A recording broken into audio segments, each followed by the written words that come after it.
Right, digital exclusive breaking news చూస్తున్నాము. అయితే dead body parcel కేసులో సంచలనమైన నిజాలు బయటపెట్టారు పోలీసులు. మీడియా ముందుకు ప్రధాన నిందితులను బయటపెట్టారు. ఎస్పీ అద్నాన్ నయీం కూడా సంచలనమైన నిజాలతో బయటకు వచ్చారు. ఈ కేసు ఇంకా ముగిసింది అని అయితే చెప్పుకోవచ్చు. దాదాపు మీడియా ముందుకి ప్రధాన నిందితులు ఎవరైతే శ్రీధర్ వర్మ ఉన్నారో మీరు స్క్రీన్ పైన చూడొచ్చు.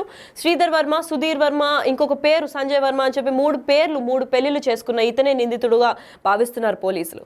అయితే శ్రీధర్ వర్మ బ్యాంక్ అకౌంట్లో దాదాపు 2 కోట్ల రూపాయల దాకా ఉందని చెప్పి పోలీసులు గుర్తించారు. ఆస్తి కోసమే వదిన తులసి పైన బెదిరింపు చర్యలు చేసినట్టు తెలుస్తోంది. భార్య రేవతి ఇంకా ప్రియురాలు సుష్మతో కలిసి స్కెచ్ వేశాడు శ్రీధర్ వర్మ. ఇద్దరు అంటే మూడవ భార్య సుష్మ అంటే రేవతి వాళ్ళ చెల్లెలు, వాళ్ళిద్దరు కలిపి సుష్మా అనే ప్రియురాలతో కలిసి స్కెచ్ వేశారు ఆస్తి కోసం. శ్రీధర్ వర్మ అమాయకుడైన పాపం పర్లయ్యను హతమార్చినట్లు ఒప్పుకుంటున్నాడు కూడా శ్రీధర్ వర్మ. అయితే శవాన్ని పార్సల్ చేసి వదిన తులసిని భయపెట్టాలని ప్రణాళిక కూడా చేసినట్టు గుర్తిస్తున్నారు పోలీసులు. అయితే చస్తావా, ఆస్తి పత్రాలపైన సంతకం పెడతావా, లేదంటే నిన్ను కూడా ఇలాగే చంపేస్తాము అని బెదిరింపు చర్యలు కూడా చేసినట్టు గుర్తిస్తున్నారు. అయితే భార్య రేవతితో కలిసి వదిన తులసి పైన కూడా బెదిరింపు చర్యలు చేసినట్టు గుర్తిస్తున్నారు. పోలీసులు అదుపులో ప్రియురాలు సుష్మాను కూడా తీసుకున్నారు. చిన్న అల్లుడు అయిన శ్రీధర్ వర్మ, చిన్న కూతురు రేవతిని కూడా పోలీసులు విచారణకి హాజరు కమ్మంటూ తెలిపినట్టు తెలుస్తోంది. అయితే దాదాపు మనకి కేసు గత 3-4 రోజులుగా సంచలనమైన ట్విస్టులతో వస్తుంది. దాదాపు పోలీసులకు చిక్కకూడదని చెప్పి శ్రీధర్ వర్మ అని ఎవరైతే ఉన్నారో దాదాపు 40 సిమ్ములు దాకా మార్చారు. అయితే ఆ 40 సిమ్ములు మార్చినప్పటికీ పోలీసులకి దొరికిపోయాడు. ఎక్కడ దొరికాడు, ఏంటి, అసలు ఇంత ప్లాన్ వేసి అసలు ఎందుకు ఆస్తి పత్రాలపైన సంతకాలు పెట్టించుకోవాలనుకుంటున్నారు, అసలు దీనిపైన ఇంకొన్ని సంచలనమైన నిజాలు చెప్పడానికి మా ప్రతినిధి సాగర్ ఫోన్లో ఉన్నారు. వారిని తెలుసుకుందాం. సాగర్, చెప్పండి. శ్రీధర్ వర్మ ఆల్రెడీ 3 పెళ్లిళ్ళు చేసుకున్నారు. ఈ కొత్తగా సుష్మా అనే ప్రియురాలతో కలిసి స్కెచ్ వేయాల్సిన అవసరం ఏముంది? రాష్ట్ర వ్యాప్తంగా సంచలనం కలిగించినటువంటి డెడ్ బాడీ పార్సల్ కేసులో సంచలన నిజాలు బయటకు వస్తున్నాయి. ఇప్పటికే పోలీసుల అదుపులో ప్రధాన నిందితుడు శ్రీధర్ వర్మ అలియా సుధీర్ సిద్ధార్థ వర్మ ఉండటంతో మొత్తం కథంతా పోలీసులకు వివరణ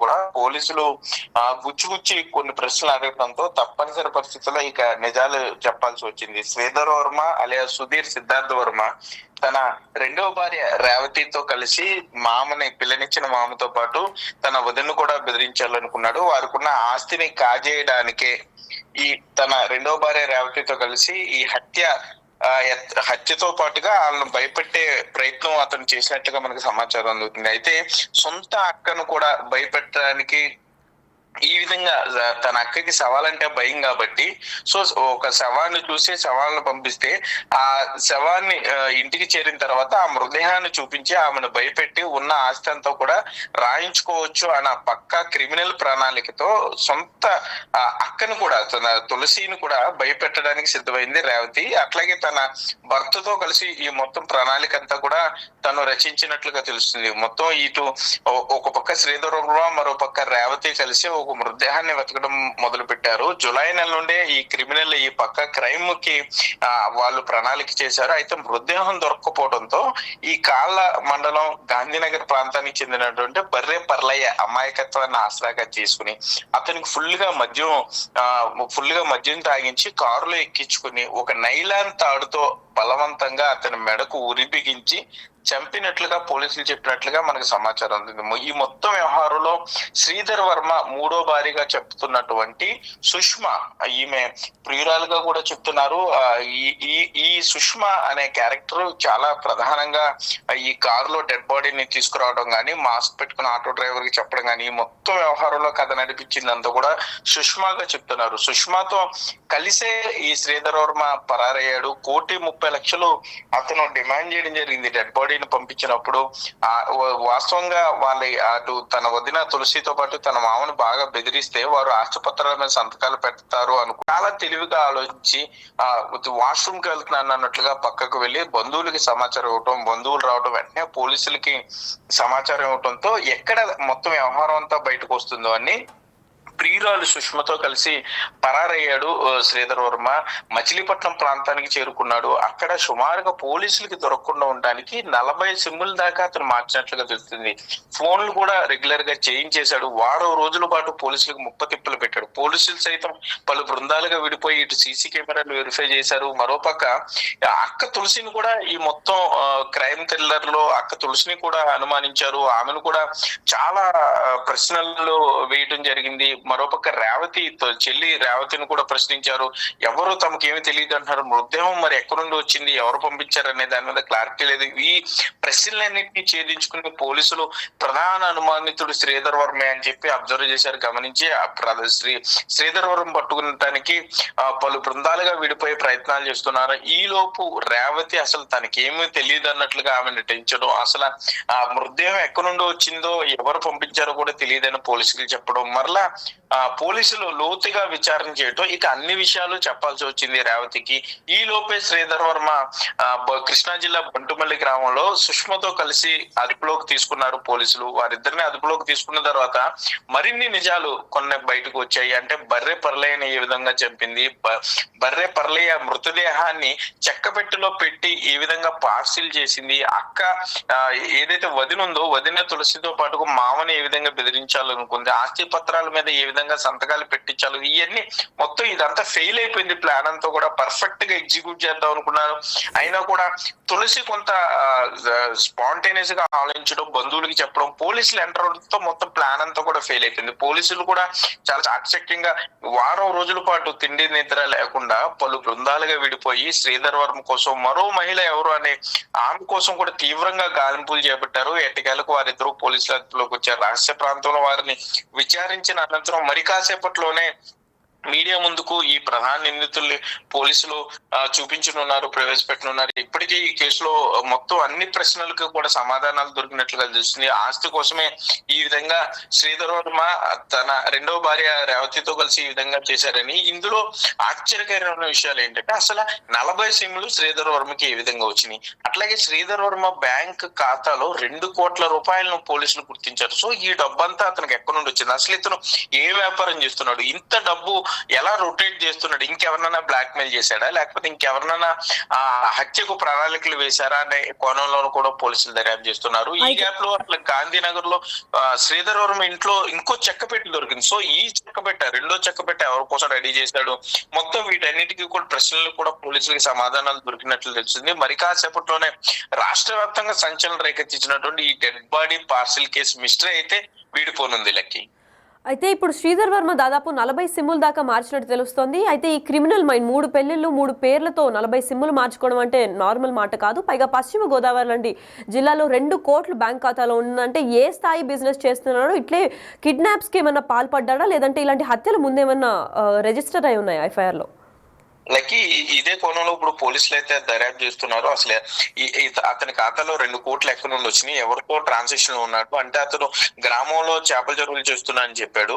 సో ఆ చేపల చెరువుల మీద నిజంగానే వచ్చిన రెవెన్యూనా, లేకపోతే ఇంకెవరినైనా బెదిరింపులకు పాల్పడ్డా, ఈ గతంలో ఇతనికి ఏమైనా క్రిమినల్ హిస్టరీ ఉందా అనే కోణంలో కూడా పోలీసులు పూర్తి స్థాయిలో అయితే దర్యాప్తు చేశారు. మొత్తం ఇప్పటి వరకు ఈ డెడ్ బాడీ పార్సిల్ కేసులో ఎన్ని అనుమానాలు ఉన్నాయో, ఎన్ని క్లిష్టమైన ప్రశ్నలు ఉన్నాయో వాటన్నిటికీ కూడా సమాధానాలు శ్రీధర్ వర్మ నోటి నుండి పోలీసులు చెప్పించారు. కొంత లేట్ అయినా కూడా పోలీసులు చాలా పక్కా ప్రణాళికతో ఒక్క నిందితుడు కూడా తప్పించుకోకూడదు, ఇందులో అమాయకులు బలవ్వకూడదు, లేకపోతే ఏదో ఇటు మీడియా ప్రెజర్ మీదో లేకపోతే ప్రజల ఒత్తిడి, పొలిటికల్ ఒత్తిడితోనో ఆఫీసర్ల ఒత్తిడితోనో ఏదో కేసు చేసేసాం అన్నట్లుగా కాకుండా చాలా పక్కాగా ఎటువంటి అంటే రేపొద్దున లీగల్ ఇష్యూస్ కూడా రాకుండా లీగల్ గా కూడా వారు తప్పించుకోకుండా వారు చేసిన తప్పుకి శిక్ష పడే విధంగా చార్జ్ షీట్ ని ప్రిపేర్ చేస్తున్నారు. పశ్చిమ గోదావరి జిల్లా ఎస్పీ అద్నాన్ నయీం అస్మి మొత్తం ఈ కేసు అంతా కూడా ఆయన ఆధ్వర్యంలో జరిగింది.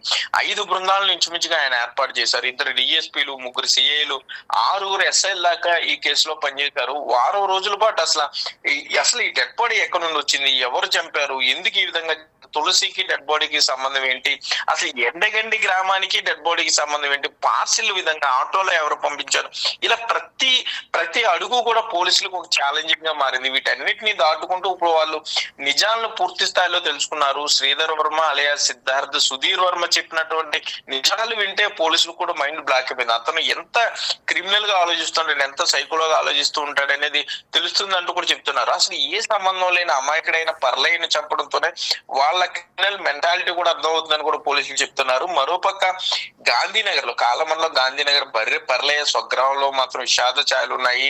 శ్రీధర్ వర్మ పోలీసులు అదుపులో ఉన్నాడని తెలియగానే ఆ గ్రామస్తులందరూ కూడా అతను ఉరి తీయాలని డిమాండ్ చేస్తున్నారు. అమాయకుడైన పర్లయ్యని చంపడం ఏంటి, అసలు వారికి ఏ విధంగానూ సంబంధం లేని వారి కుటుంబాలతో ఏ విధంగానూ లింక్ లేనటువంటి పర్లయ్యను హత్య చేయడం ద్వారా వారు చాలా పాపాన్ని కూడగట్టారు. తప్పకుండా వారిని చట్ట ప్రకారం కఠిన శిక్షలు వేయాలి, అతను మళ్ళీ గ్రామంలోకి రాకుండా చూడాలంటూ కూడా పోలీసుల్ని గ్రామస్తులు విజ్ఞప్తి చేసే పరిస్థితులు అయితే ఉన్నాయి. మరి సాగర్, ఇది తిన స్వబుద్ధి అనుకోవచ్చా, లేదంటే దీని వెనకాల ఎవరన్నా పెద్ద బృందమే ఉంది వాళ్ళకి సపోర్ట్ చేస్తుంది, లేదంటే ఏదైనా పొలిటీషియన్ కానీ ఎవరైనా పెద్ద పై చేయి ఎవరిదైనా ఉందని చెప్పుకోవచ్చా? తప్పకుండా ఇందులో ఎవరెవరు ఉన్నారు, మొత్తం అసలు వీరికి ఎవరు సపోర్ట్ చేశారు, ఈ 40 సిమ్లు ఎలా తీసుకున్నాడు, అతని ఖాతాలో 2 కోట్ల రూపాయలు ఎలా వచ్చినాయి, 1,30,00,000 రూపాయలు ఎందుకు డిమాండ్ చేశాడు, బర్రె పర్లేని ఎందుకు చంపారు, అట్లాగే చెక్క పెట్టి ఎక్కడ తయారు చేయించారు, 2 చెక్క పెట్టి ఎందుకు చేయించారు, మొత్తం ఈ ప్రశ్నలన్నింటినీ కూడా మరి కాసేపట్లోనే పశ్చిమ గోదావరి జిల్లా ఎస్పీ అద్నాన్ నయీం అస్మి చెప్పే పరిస్థితులు ఉన్నాయి. మరి కాసేపట్లోనే మీడియా ముందు కూడా నిందితులు మీడియా ముందు ప్రవేశపెట్టబోతున్నారు. ఇప్పటికే పూర్తి స్థాయిలో విచారణ చేశారు కాబట్టి అన్ని ప్రశ్నలకు సమాధానాలు దొరికే అవకాశం ఉంది. మొత్తం కేసు మీద పూర్తి స్థాయిలో క్లారిటీ వచ్చిన తర్వాతే పోలీసులు మీడియా ముందుకు వస్తున్నారు. వారం రోజుల నుండి వారు కూడా చాలా కష్టపడ్డారు పోలీసులు ఈ కేసు చేయడానికి కూడా, ఎందుకంటే రాష్ట్ర పై అధికారుల నుండి ఒత్తిడి అట్లాగే మీడియా నుండి ప్రెజర్ వీటన్నిటిని తట్టుకుని పోలీసులు చాలా చాకచక్యంగా చాలా తక్కువ కాల వ్యవధిలోనే ఈ కేసును పూర్తి చేశారని చెప్పుకోవచ్చు. ఏదైనా మరి కాసేపట్లోనే వారు మీడియా ముందుకు వస్తారు కాబట్టి మరిన్ని నిజాలు బయటకు వచ్చే అవకాశం అయితే ఉంది. Right, thank you Sagar.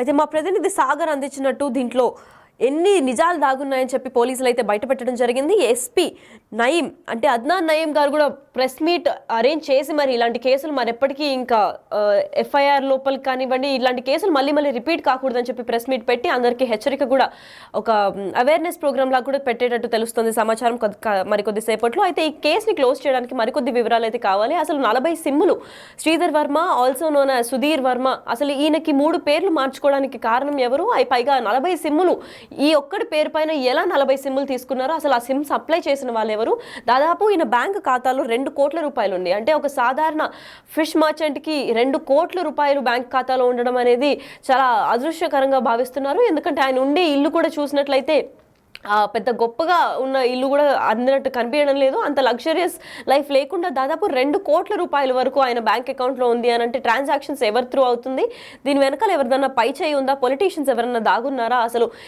ఇదంతా క్రైమ్ తిన స్వబుద్ధితో చేశారా లేదంటే ఎవరన్నా కావాలని చెప్పి వెనకుండా నడిపిస్తున్నారా అన్న క్లారిటీ అయితే ఇంకా రావాల్సింది ఉంది. పైగా ఈ క్రిమినల్ మెంటాలిటీ అనేది చాలా అరికట్టాలి అని చెప్పి కూడా పోలీసులు భావిస్తున్నారు. అయితే సుష్మాతో పాటు ఇంకెవరన్నా కలిసి చేస్తున్నారా అని ఆలోచిస్తున్నారు కూడా.